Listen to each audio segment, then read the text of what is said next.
I had 53 good years of walking one way, and now I have to walk another way. One of the things that I think that is so vitally important is that we provide those accommodations for every employee so that they can rise to whatever their level will take them, okay? That there are no impediments to their success based on their disability. I did not have a lot of challenges when I asked to work at home full-time back in December. We have staff meetings every Monday and Thursdays, and so I'm on all of those.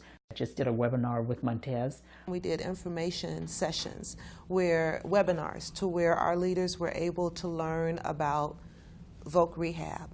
We did live meeting. We can do conference me in, and so there are ways that I can participate.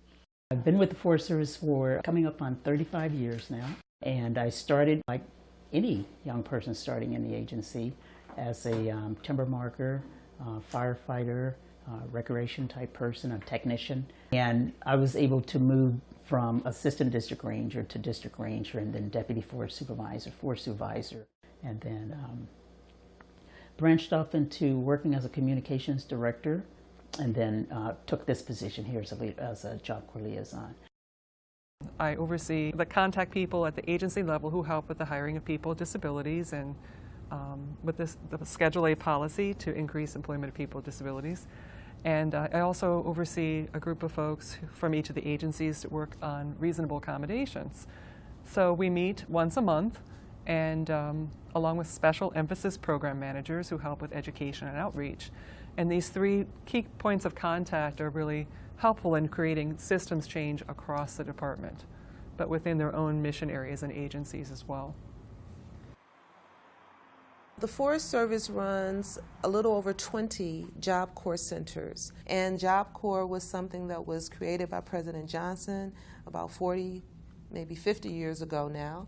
And you know, it was what a great way to be able to utilize those individuals who are coming through, who are learning skills, who really want an opportunity to work. And a lot of the trades that are learned on those particular centers really support a lot of the types of jobs that we employ.